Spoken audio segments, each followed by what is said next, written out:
pardon, ça a bougé le téléphone. Donc je continue, vidéo 3.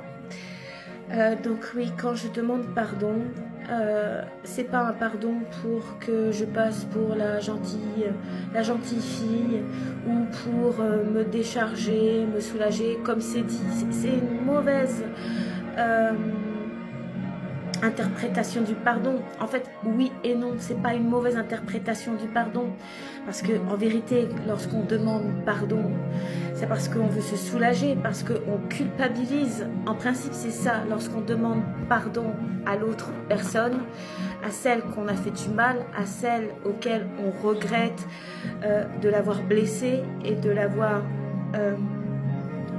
avoir fait du mal, c'est parce qu'on culpabilise. En fait, normalement, c'est ça. C'est parce qu'on s'en rend compte, on prend conscience qu'on a fait une erreur, qu'on a fauté, qu'on a péché, qu'on a été pas gentil, qu'on a été méchant, qu'on a fait des choses intolérables, impardonnables. Même si on vient demander le pardon, il y a des fois des pardons qui sont impardonnables, on va dire. Il n'y a que Dieu qui peut pardonner, en fait. Parce que c'est tellement énorme qu'on a l'impression que c'est impardonnable. Mais non, mais c'est parce que c'est votre souffrance. C'est la souffrance. C'est la souffrance tellement atroce du mal qui a été fait qu'on a l'impression que c'est impardonnable. Mais en fait, tout se pardonne parce que nous sommes ici justement dans l'expérience humaine du bien et du mal. Et le mal peut aller au plus haut des plus hauts de ce qui touche l'impardonnable, de ce qu'on peut faire du mal aux autres, en fait. Et lorsqu'on demande pardon, en principe, de base, c'est pour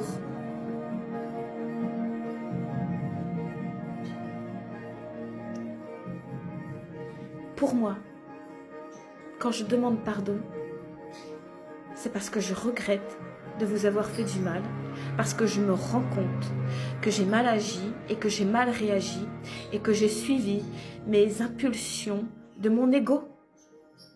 Et que même si je me rends compte que beaucoup de mes vérités sont sorties de ma bouche comme des épées, comme des couteaux, c'est des vérités, mais je n'ai pas su manier ma parole, je n'ai pas su maîtriser la douceur pour entourer la vérité, pour éviter de vous percuter dans tout ce que j'ai pu dire et dans tout ce que je dis.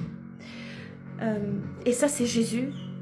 Quand j'étais Jésus, c'est pour ça que j'ai été sur la croix, entre autres, parce que j'ai été, comme je le suis dans cette vie, comme je l'ai été aussi, je fais très mal aux oreilles, en fait. Lorsqu'on m'entend et que j'ai ma colère qui est là, ou que je veux prouver que j'ai raison dans mes vérités, je peux faire mal atrocement à vos oreilles et à votre cœur, en fait. Et je peux vous déranger au point qu'on veuille me chasser, tellement que ça fait mal ce que je peux dire et ce que je peux faire aussi. Parce que j'ai fait des choses, grâce à Giovanni, qui me sont... Tout m'est revenu en fait ce matin. Tout mon passé d'Ingrid, principalement, m'est revenu. Parce que mon passé de Jésus, je le connais en fait. J'ai déjà demandé plusieurs fois pardon pour toutes les erreurs que j'ai pu faire. Même si mon parler à l'époque de Jésus est encore trop arrogant.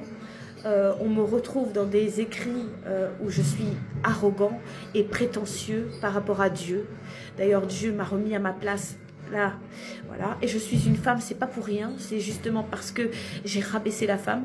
Je peux vous dire que au temps de Jésus, quand j'étais Jésus, je n'ai pas pris conscience comme là, je suis en train de prendre conscience de tout ce que j'ai fait en cette vie lorsque j'étais Jésus. En fait, lorsque j'étais Jésus, je ne me suis pas... je n'ai pas pris autant en conscience parce que je l'ai rabaissé, la femme. J'étais un homme arrogant au temps de Jésus. Mais vous m'avez lissé parce que de moi est sorti des choses incroyables. Et puis j'ai fait tant de miracles que j'ai été mise sur un piédestal. Mais j'ai fini quand même sur la croix. Ne l'oubliez pas, si j'étais sur la croix, c'est que j'ai été punie. Si on a choisi Barabbas à ma place, c'est que je le méritais en fait. Je le méritais dans le sens, j'ai pas mérité toutes les tortures que j'ai eues. Ça, je ne le mérite pas. Personne ne mérite ça. Personne ne mérite d'être torturé parce qu'il a fait mal à l'autre, en fait. Non, ça, il n'y a pas besoin. En fait, notre propre conscience va venir nous torturer. C'est ce que je suis en train de faire. C'est ce qui m'est arrivé ce matin. J'ai été torturée par mes prises de conscience.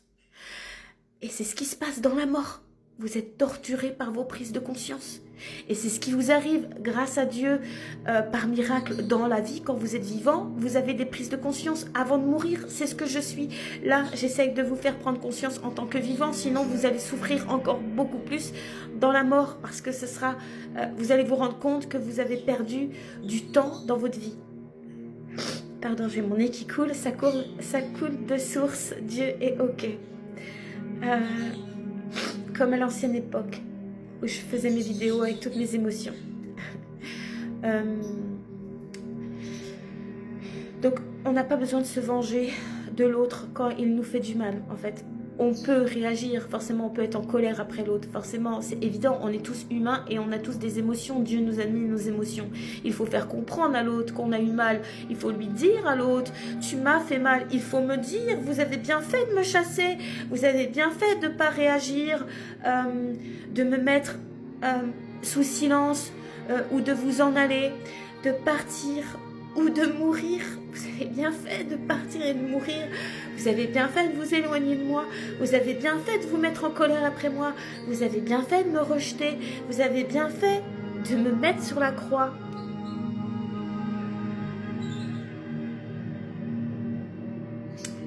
Pas me torturer. Enfin bref, si j'ai été torturée, c'est comme ça. Et c'est pour aussi montrer ce que l'homme est capable de faire lorsqu'il est en colère, lorsqu'il se sent trahi, parce qu'on a cru que j'avais menti en fait. C'est pour ça qu'on s'est acharné sur mon visage et surtout mon corps. Parce qu'ils ont vu rien sortir de moi quand j'étais Jésus, lorsqu'on était en train de me torturer. Moi qui disais entendre Dieu, moi qui a fait tant de miracles. J'étais un homme et vous avez vu que je suis restée un homme et vous avez cru que je vous ai menti. Bref, je reviens à cette vie-là en tant qu'Ingrid.